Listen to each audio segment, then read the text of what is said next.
All right, let's do one of my favorite episodes of the week. Let's take a look at the top comments. Sound like a chicken there for a second. I thought you were going to maybe lay an egg. Yes, comments of the week. Love hearing what you guys say and think, and we love commenting on your comments. Before you do, be sure to subscribe to the channel, like, and comment on this video too. Lot of comments, actually. I mean, I spent way too long going through these things. A lot of good comments. There was some nice moments between some people that kind of go at each other once in a while. So they had a nice little shared moment. Also, I got to say this. Can I have the podium here for a minute? You've already taken it. Go nuts. I have. Everybody, like when someone says they got to do this, they got to do that, and then someone comments like, nope, it's their way or the highway. Can we just all like at least realize, like, since 1961, the Vikings have made big trades. They've rebuilt. They've had number one defenses, number one offenses. Nothing has worked. So while we love the opinions, like, nobody knows. Nobody knows what's going to work. There's no proven formula with the Vikings. It's all a guess. We've rebuilt it. We've had great defensive lines. We've taken quarterbacks, whatever. So I don't know. Just my takeaway from reading all the comments. All right. Well, thank you for approaching the podium and getting that off your chest. Also, nobody liked that I passed on Michael Penix. People were not being nice to me. I knew it was happening. Oh well. All right, let's go to Wolfie, as we call him. Yeah. I'd rather roll with Mullins than Ritter. I hate when teams pick up failing players because they think they can turn them into gold, i.e. Rager, Freeman. And the reason this stuck out to me, like, if they weren't to re-sign Cousins, do you think there's an actual chance they could just say, you know what, we're going to suck. Let's just roll with Nick Mullins? I don't know. I mean, he's a free agent too, isn't he? I think he's got one more year. I don't know. The difference between Mullins and Ritter is at least Ritter still has some hope for his future. Like, Mullins is a backup. That's what he's going to be. That's what he's always going to be. Maybe there's still a shred of hope that, Ritter can develop into a starting quarterback in the league. So that's the difference to me. I don't know. Either one. Well, I mean, as far as Billy I goes, would rather have Mullins than Ritter, 100%. I'm just, the reason I put it up is, like, do you think there's actually a chance they could just, Mullins could be their guy? God, I hope not. He'll probably throw for 8,000 yards and 86 interceptions. Yeah, no, I hope not either. But it does scare me a little bit. It does scare me. But I mean, he's basically picking the best looking turd in the toilet there. Well said, Lupagus. Sully Tool, the Chiefs win with basically nobody at receiver. The problem is the Vikings are nowhere near the Chiefs as far as a roster. I love JJ, but the Vikings need a true rebuild. Let you start on that one.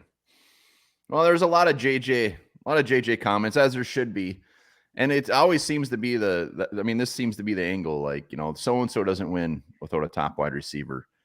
And the Chiefs are always a very good example, but, like, are we really comparing ourselves to the Chiefs? Patrick Mahomes, one of the best quarterbacks ever to play. Andy Reid, one of the best coaches to ever coach. We gotta shoot lower. Yeah. When you have a Patrick Mahomes, it doesn't matter who your receivers are because he's that good. He makes everybody better, spreads the ball around. He's just a rare talent. The Vikings have not been able to find that guy at the quarterback position. And yes, if we had a Patrick Mahomes, everything would be better. It wouldn't matter who's playing receiver.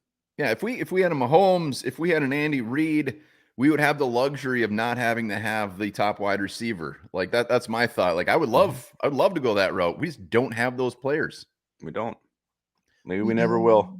My coffee cup looks much smaller than yours. Look at yours. It's a big one. I love it. Bucket. Deep. Jealous. Thomas Power, curious, why no coaching changes for the Vikings after not making the playoffs? Other teams making changes after getting into the playoffs even, but not making further. Here are the Vikings who really did badly even before their injuries and no significant changes. Great point, Thomas. I was actually thinking about this as well. But then I started thinking, well, maybe when these other teams start fleshing out their coaching staffs after the Super Bowl is kind of when you start seeing some teams move from team to team. So I expect some to happen. Like I think some of these coaches who get hired maybe will have some connections with some Vikings coaches on their staffs. But yeah, you look at the top of it though, especially defensive coordinator. I thought maybe Wes Phillips might get some kind of punishment or something, but nothing happened there. Even just a decrease in title. So we'll see. I think it could still happen, but yeah, I was actually kind of surprised too. There was no changes. Yeah, I mean, especially when it comes to like the running back coach or like the assistant defensive line coach, like something like mix it up a little bit. And you're right. Maybe we'll see something, but clearly there's not going to be any big changes. Yeah, no, it was great. That's a great comment. My favorite one so far. Favorite one. All right, I don't like it. Let's go to Dono Vicky. 172 million on a wide receiver is insane. So what if he's gold? He's too expensive to have day to day. If he gets hurt again, he's prime trade capital. Adding Cousins $45 million, you have almost $80 million in salary for two guys. Yeah, that makes sense. I think it was more of a that makes sense. Well, that makes sense.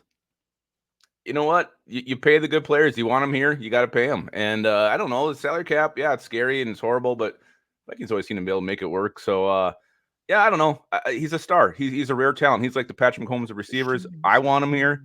Again, there's more than one way to skin a cat. And like you said on your podium, that we've tried many different ways and nothing's worked so far. We've traded great receivers for great draft picks. Still didn't work.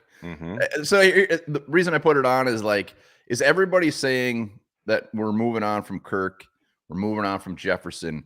Are they going to be mad next year when we're 3 and whatever? I mean, are we going to embrace the fact that, all right, we're moving on, we're rebuilding, but I just got this weird feeling that everybody wanting to trade Jefferson is going to be the same people really mad next year when we suck.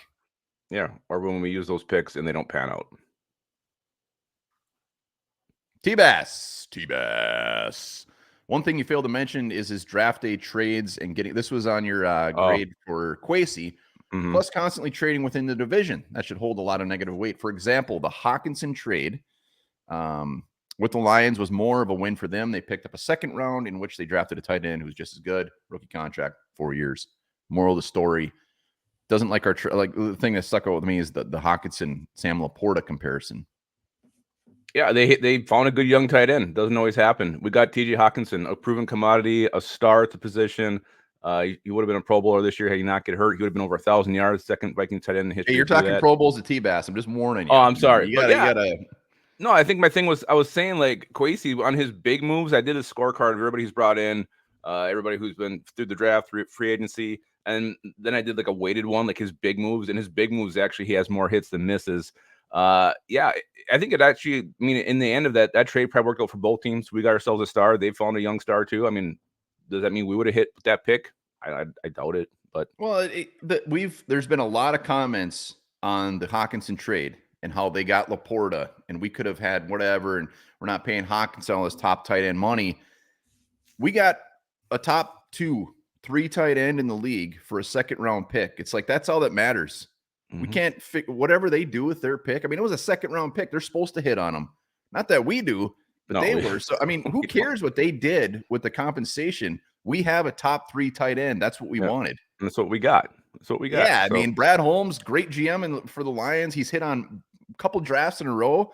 I would fully expect him to make a great pick with that, but I don't care what he does with it because we got our stud. He hit on me once too. We got more than we expected from Hockinson. Yeah. Better than advertised. Burns my buttered ass. And we got a 4th round pick back too. Yeah, I mean, like, good for them. We don't care. Yeah. Hadrian, why does no one give Bo Nix a time of day? It was funny because we actually were just talking with Bo Nix the other day a little bit, and I finally watched some highlights of him, and there's a lot to like about his game. I actually was impressed with I know it's a highlight tape show, they're showing the good stuff, but the throws he was making, different positions with his arm. I mean, he was kind of like throwing on the run. So I was kind of impressed with the ball placement where it was coming out. Then the back shoulder throws. I mean, he was putting the ball right where only receivers could catch it.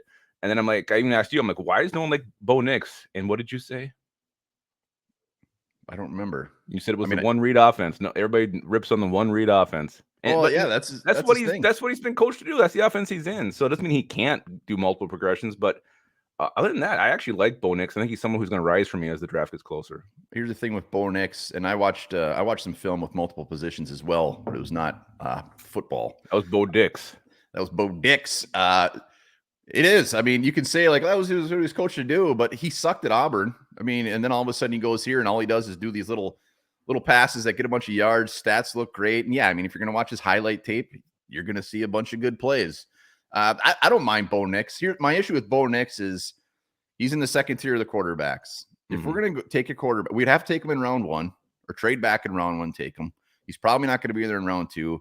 If we finally take our quarterback, I don't want it to be in the second. I want to go up and get the quarterback. That's my issue with Bo Nix. I don't want to do the year we got Ponder. I mean, what was it? Locker, Newton, Gabbert. Is that who they were? Yeah, that was the year. That quarterback class, aside from Newton, was shit. But it would feel like a Ponder pick where it's like, we're just settling for this guy. Unless they really like him. if they really like him. I don't mind Bo Nix. It's I don't weird mind though, him but at all. he is polarizing. There's just people out there who just hate Bo Nix. Like they want nothing to do with him. I don't get it. I don't get the hate. And it's like this intense hate. It's weird. It's weird. I think he was a fantastic quarterback for their offense in college football. I think he'd have to make a very big leap to be that good in the pros. I mean, and the big thing is he tries to be the hero. He makes these big throws that turn out to be bad. Whatever. I'm not a Bo Nix hater. No, there's a lot to like there. I mean, every young quarterback's got some issues. Bro, please take Jackson Powers at 42. What do you think? Center? Would you be fine with us taking a center in round 2? God, I mean, assuming our picks stay the same, like we only have those 2 picks, like we didn't trade back and got an extra second-round pick. Take him. Yeah, I think we got to go D-line first before we look at a center. So I kind of like the mid-round center guy, like a Drew Scruggs. Find us a Drew Scruggs in the day 3. That Frazier from West Virginia. There's some good centers. I would actually be completely fine with a round 2 center. I mean, assuming that first pick was just a beautiful home run, or maybe in round 1 we trade back a little bit, pick up another third, whatever. I mean, because there's going to be some good defensive linemen. I mean, we're on the same train. We want defense, especially defensive line or edge rushers. We need a center. We need a big center. Good one. Not an athletic center. No athletic centers. I want a big old mean bastard up there. I want a mean guy. He's going to say bad things about your mother, your sister. Yeah. He's going to get a 15-yard penalty every other game. But damn it, everybody wants to play for this guy. That's what I want. Yeah, he's got to be hairy. He's got to have like just really bad skin and maybe some rashes in his thighs. He doesn't have to be like physically gross. Just a crusty dude. Just a crusty like mean bastard. No, he's got to be a little bit gross too. I'm fine with a round 2 center. Those are our comments of the week. We'll be back I wanted to keep going with some wonderful. There was some great comments, but you know, this is already a 12-minute show. It's a long one. It's a long one. All right, guys. Get those fingers ready for commenting next week. We'll have plenty of vids. Big week, East West Shrine, Senior Bowl. Tickle. Big week for the draft, guys. Remember this: coconuts are very buoyant and highly water resistant, which allows them to float for very long distances across the ocean.